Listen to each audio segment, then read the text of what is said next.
Police के सामने किसी के घर में घुस जाता है, ये छोटी बात थोड़ी है। एक छोटे से बच्चे को पुलिस रोक नहीं सकती है। कपड़े से पहचान लो आतंकवादी के, वो कहते हैं, जबकि बार बार पत्थर फेंकते हुए संगी भगवा आतंकी दिखते हैं। अभी देखिए ना, बाबा सिद्दीकी कहते, एक आम इंसान है, एक अपराधी जेल में है, प्रशासन क्या कर रही कि जेल का आदमी एक आजाद आदमी को मार देता है, जो संवैधानिक पद पे, जो 2-3 बार एमएलए रह चुके हैं, उसको एक अपराधी मार देता है। प्रशासन हमारी क्या कर रही थी? ये न्याय है? और शर्जील इमाम और उमर खालिद 4 साल 5 साल से जेल है। कलीमुद्दीन सिद्दीकी को बेला जरूरत जेल है, उन पर कोई केस साबित ही नहीं हुआ है, चाहे उमर गौतम को।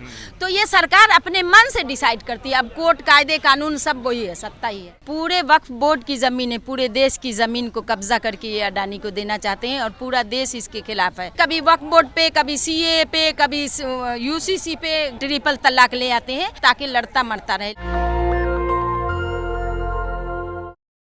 वक्फ में जब से संशोधन की बात हुई है, तब से लगातार मुस्लिम समाज में इस बात को लेकर विरोध हो रहा है कि वक्फ में संशोधन क्यों हो रहा है। पहले भी उसमें 3 बार संशोधन हो चुके हैं, लेकिन पहले कभी ऐसा विरोध नहीं हुआ है। इसी मुद्दे पे बातचीत करने के लिए आज हमारे साथ हैं सोशल एक्टिविस्ट कनीज़ फातिमा जी। क्या कहना चाहेंगे, जिस तरह से संशोधन हो रहा है वक्फ में, तो मुस्लिम समाज विरोध कर रहा है, जबकि पहले भी 3 बार संशोधन हुए हैं, तो कभी ऐसा नहीं हुआ है कि कोई विरोध हुआ। तो इसका कारण क्या है? आपको लगता है कि ये मुस्लिम समाज ही विरोध कर रहा है? ऐसा नहीं है। पूरे वक्फ बोर्ड की ज़मीन है, पूरे देश की ज़मीन को कब्जा करके ये अडानी को देना चाहते हैं और पूरा देश इसके खिलाफ है। वो गांधी जी का स्मृति नहीं तोड़ा गया है क्या? जितनी भी वक्फ की ज़मीन है, चाहे ऑक्सफोर्ड यूनिवर्सिटी हो, हार्वर्ड यूनिवर्सिटी हो, जितनी बड़ी बड़ी यूनिवर्सिटी, स्कूल, कॉलेजेस हैं, सब वक्फ की ज़मीन पे बने हुए हैं। तो इनको स्कूल, कॉलेज, यूनिवर्सिटी से कम दिक्कत है, क्योंकि संघी लोग कब्जा किए हुए हैं। लेकिन चाहे अनाथ आश्रम हो, चाहे दरगाह हो, चाहे कब्रिस्तान हो, चाहे मदरसा हो, इन मस्जिद हो, इसमें इनकी दाल नहीं गलती है, इस वजह से टारगेट करते हैं। देखिए, वोट को सेंट्रलाइज करने के लिए पोलराइज किया जाता है, उसमें मुसलमान को टारगेट किया जाता है, बट चीज़ें जो दिख रही वो है नहीं। पूरे 150 करोड़ लोगों पर 500 लोगों का कब्जा है। अगर 150 करोड़ मिल जाएंगे, नहीं लड़ेंगे, तो ये 500 लोग क्या करेंगे? तो इसलिए कभी वक्फ बोर्ड पे, कभी सीए पे, कभी यूसीसी पे, या कभी किसी बात पे भी, या लिविंग रिलेशन ले आते हैं, ट्रिपल तलाक ले आते हैं, ये सब पेश करते हैं कि ताकि लड़ता मरता रहे। लेकिन ये जो चीज़ें हैं वो पूरे देश के खिलाफ है। जो वक्फ बोर्ड है, तो आप समझ रहे हो कि ये किसके लिए, सर्वाइव करने के लिए होता है। चाहे कोई भी कम्युनिटी है, उसमें लिखा तो नहीं है कि आपके पास अगर सारी चीज़ें हैं। मैम, सरकार कह रही है कि उसमें हम महिलाओं की भागीदारी सुनिश्चित करना चाहते हैं, तो बोर्ड में महिलाएं भी हों, तो इस बात पे फिर विरोध क्यों है? तो बिल्किस बानो को दे दो ना। तो बिल्किस बानो को वो किस महिला को लाएंगे ये तो नहीं जानता। सरकार की मंशा साफ नहीं होती है कि किसको लेके आना चाहते हैं। वक्फ बोर्ड तो बनाया ही गया था फलाहो बहबूद के लिए, लिखा नहीं है कि सिर्फ मुसलमानों का ही फायदा पहुंचाओ।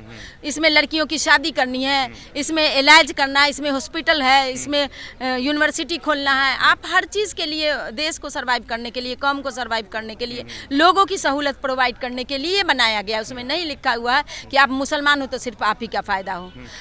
वक्फ के ऊपर एक आरोप लगता है कि वक्फ जब किसी भी ज़मीन को जो है अपना कह देता है, तो फिर मामला हाई कोर्ट में चला जाता है। एक तरह से ज़मीन जो है कब्जा कर लेता है वक्फ। लगातार कई जो भाजपा के समर्थक लोग हैं इस बात को लेके कहते हैं, उस पर आप क्या जवाब देंगे? वक्फ तो फर्स्ट ऑफ ऑल बना ही था कि इसमें किसी की विरासत नहीं होगी, कोई इसका मालिक नहीं होगा। फिर जो मालिक बनने के लिए ये जो लड़ाई है, असली बात तो यही कि वर्चस्वी की लड़ाई है। तो वक्फ का मतलब है कि कोई मालिक नहीं हो, इससे सिर्फ जहाँ पर की मुश्किलें आती है, जहाँ ज़रूरत होती है, अकॉर्डिंग टू द नीड खर्च हो, तो फिर इसका मालिक कोई क्यों बनता है? नहीं होना चाहिए ना। और जितनी भी दुनिया में लड़ाई है, सिर्फ वर्चस्वी की लड़ाई है, नहीं तो पूरा यूनिवर्स बना हुआ है ह्यूमन बीइंग के लिए। और जितनी भी सहूलतें आई दुनिया में, चाहे साइंस टेक्नोलॉजी हो या जो भी क्रिएटर ने क्रिएट किया, सब कुछ सहूलत है इंसान के लिए। लेकिन अब इंसान की बताए तो 150 करोड़ लोगों की कोई सहूलत ज़रूरत नहीं है। 500 लोग जी रहे हैं, उनके साथ न्याय हो रहा है। और ये 150 करोड़ लोग, आप किसी भी ज़रूरत के लिए जाओ, ना उनको शिक्षा मिल रही है, ना उनको सिक्योरिटी मिल रही है, ना उनको सेहत के अच्छे चीज़ें मिल रही है, उनके लिए कोई सहूलत नहीं है। जो न्याय है सिर्फ 500 लोगों के लिए है, चाहे वक्फ की ज़मीन भी कब्जा करके वो अडानी को। मोदी जी तो कहते हैं कि सबका साथ है, सबका विकास है, सबका प्रयास है। आप करेंगे सिर्फ 500 लोगों की बात हो रही है। तो मैं भी तो कह रही हूँ, जैसे मोदी जी भी एक देखिए, भले वो सत्ता में बैठे हुए लोकतंत्र के वो हैं बड़े पोस्ट पे, लेकिन आदमी ही तो हैं। जब हम कह रहे हैं नहीं सेटिस्फाइड हैं, तो अकेले उनके बोल लेने से क्या होगा? जो सहूलतें वो मुझे मिली क्या, आपको मिली क्या, इतने लोग हैं उनको मिली क्या? अडानी का मुंबई में जो ज़मीन है वक्त का है कि नहीं, और आ भी जाता है अगर कोर्ट से, हम मतलब वक्फ की तरफ या मुसलमानों के फेवर में आ भी जाता है अगर कोई फैसला, तो सरकार तो जो चाहती है वही करती है ना। फैसले का तो वो सम्मान नहीं करती है सरकार। तो वो तो हो गया था कि 6 लोग अगर नहीं मेंबर हैं लिखने वाले, तो वैसे भी वो भंग होगा। तो कोई बुलडोजर से उसको तोड़ रहा है का? नहीं तोड़ रहा है ना अडानी के घर को। तो कैसे सबका साथ और सबका विकास हो रहा है? सबके साथ न्याय नहीं हो रहा है। आप किसी को ज़बरदस्ती टारगेट करके उसका बुलडोजर से घर तोड़ देते हो, लेकिन जो मीडिया के सामने दुनिया देख रही कि एक क्रिमिनल है, एक आतंकवादी है, किसी के घर में घुस जाता है, उसका नुकसान करता है, उसको लोग चाहते हैं कि सावरकर जैसे, गॉडसे जैसे सम्मानित किया जाए। तो डिस्क्रिमिनेशन है ना, सबका साथ सबका विकास कहाँ? मतलब कहीं ना कहीं आप जैसे बहराइच में जो दंगा हुआ है अभी ठीक यूपी चुनाव के पहले हुआ है, तो क्या लगता है इसमें प्रशासन का फेल्योर है, या कि ठीक चुनाव के पहले जो इस तरह के दंगे होते हैं तो मंशा क्या है, क्या लगता है आपको? देखिए, होम मिनिस्ट्री के अंडर आते हैं जितने भी एडमिनिस्ट्रेशन के बड़े बड़े पोस्ट हैं, पुलिस वाले जो अधिकारी हैं। अगर पुलिस वाला चाहता तो ये छोटा सा लड़का युवा है, ये भी कुछ अपने माँ बाप के लिए कुछ करता है, या माँ बाप की भी कुछ एक्सपेक्टेशन होगी। कैसे पुलिस के सामने किसी के घर में घुस जाता है? ये छोटी बात थोड़ी है। एक छोटे से बच्चे को पुलिस रोक नहीं सकती है। तो इसका मतलब कि योगी हो, मोदी हो, जो भी है, बताए तो कि वोट को सेंट्रलाइज करने के लिए पोलराइज किया जाता है। ये सब तमाशा किया गया है। उन लोगों तो जितने माफिया गुंडे हैं जो देश में बैठे हैं सत्ता में, सबने कब्जा कर लिया। किसी का युवा ही अगर आपका मतलब खराब हो जाए मेंटली, उसका मेंटल स्टेटस बिगड़ जाए, तो देश को आप कैसे ले जाओगे तरक्की पर? युवा का मेंटल स्टेटस ऐसा हो गया, मांग ही नहीं रहा है शिक्षा, सुरक्षा, रोजगार मांग ही नहीं रहा है। मोदी जी तो कहते हैं कि कभी हमने अपने जीवन में हिंदू मुसलमान तक नहीं किया है। आपने चुनाव के दौरान उनका भाषण सुना होगा। वो तो कपड़े से किसको पहचाना जाता है? वो भी तो भाषण है, आप भूल गए क्या? कपड़े से पहचान लो आतंकवादी के, वो कहते हैं, जबकि बार बार पत्थर फेंकते हुए संगी भगवा आतंकी दिखते हैं, फिर भी वो कहते थे। अपने भी कुर्ता पजामा पहन लेते हैं मुसलमानों जैसा, मगर कहते हैं कि कपड़े से पहचानो, उसके ऊपर टोपी होगी, उसका छोटा लंबा कुर्ता होगा, छोटा पजामा होगा। जो संघियों को ये गेटअप दिया जाता है, क्योंकि अभी देखो ATS वो थे ऑफिसर हेमंत करकरे, उन्होंने उसका पर्दाफाश किया है ना, प्रज्ञा जेल में गुजार के आई है ना, असीमानंद है, और कितने लोग हैं ऐसे जिनको जेल हुआ ही नहीं, या जेल जिनको हुआ उनको सांसद बना दिया गया। ऐसे अपराधी को अभी देखिए ना, बाबा सिद्दीकी कहते, एक आम इंसान है, उसको नहीं चाहिए, जीने का हक नहीं है।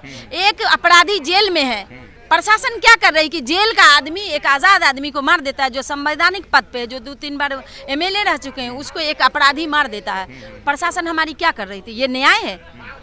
ये तो न्याय नहीं है।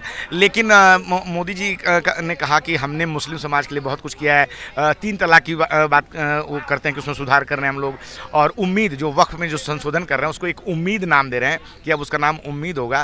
तो उसमें कह रहे हैं कि अब DM इसकी जो है देख रेख करेगा। तो पहले भी एक सरकारी पदाधिकारी होते थे, अब DM में आएगा, तो एक अच्छा काम होगा। DM ही तो वोट को किस तरह से पोलराइज करते हैं, DM ही तो करते हैं। पब्लिक तो नहीं देती है बीजेपी को वोट, DM ही तो ये सब चीज बिगाड़ते। पब्लिक वोट नहीं देती? बिल्कुल, एक पब्लिक बीजेपी को वोट नहीं देते। आप देखो अटल बिहारी वाजपेयी कहाँ से इलेक्शन लड़े थे, जो हमारे प्राइम मिनिस्टर थे, लखनऊ से लड़ते नहीं लड़े थे और नहीं जीते थे। अभी नड्डा कहाँ से वो हैं, ऑल इंडिया प्रेसिडेंट है बीजेपी के, शायद हेल्थ मिनिस्टर भी हैं। तो हाँ, कहाँ से लड़े हैं आप बता दो?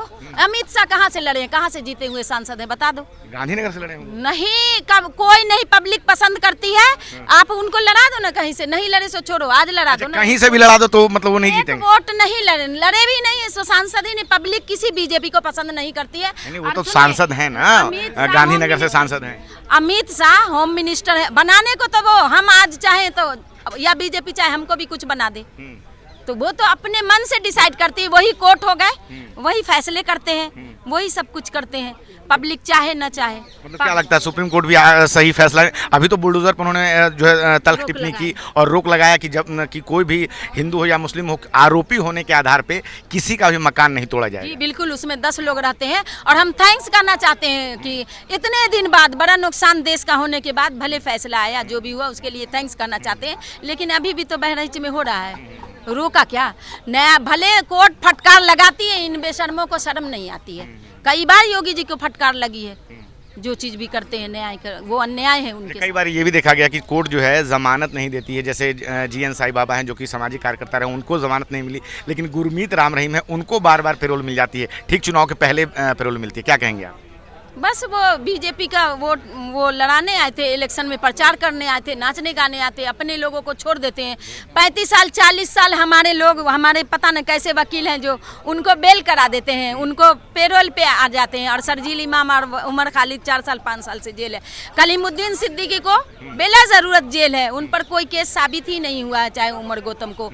तो ये सरकार अपने मन से डिसाइड करती है। अब कोर्ट कायदे कानून सब वही है, सत्ता ही है, सरकार सब कुछ अपने मन से। हाँ, क्या मतलब आप ये कहना चाहते हैं कि सरकार कोर्ट पे भी कब्जा कर चुकी है? जी जी, लोकतंत्र पे पूरे कब्जा कर रही है, जो मन हो वो करते हैं, उठपटांग हरकत। एक PM को वो नहीं करना चाहिए, वो करते हैं। जैसे एक प्रचार वाला आदमी, उनका प्रचार हम करेंगे ना, आवाम आखिर क्या करेगी? जो एक प्रधानमंत्री, चाहे हेल्थ मिनिस्टर, चाहे होम मिनिस्टर अगर प्रचार करता है अपने पार्टी का या अपने इलेक्शन, तो फिर आम आदमी क्या करेगा? इसका मतलब साफ है ना कि आम आदमी उनको नहीं पसंद करता है, आम नागरिक। तो वो अपना प्रचार खुद करते हैं। प्रचार तो खैर सभी पार्टी के लोग करते हैं। पार्टी के लोग करेंगे ना, एक प्रधानमंत्री प्रचार करने वाले कब से हो गए? क्यों करेंगे? इसका मतलब कि पब्लिक उनको नहीं चाहती, इसलिए उनको अपनी बात खुद करनी होती है। तो हमारे साथ कनीज फातिमा थी। और क्या है आपकी राय इस छोटी सी बातचीत पे? आप अपनी राय हमें जरूर बताएं। मैं रंजय कुमार, कैमरामैन आशीष के साथ, नेशनल दस्तक। धन्यवाद। नेशनल दस्तक की आपसे गुजारिश है कि अगर इसको बचाना चाहते हैं तो नेशनल दस्तक को सब्सक्राइब करने के लिए रेड कलर के सब्सक्राइब बटन को दबाएं, फिर बेल आइकन की घंटी दबाएं। नेशनल दस्तक को बचाने के लिए बहुत जरूरी है कि हर खबर को शेयर करें, लाइक करें, कमेंट जरूर करें।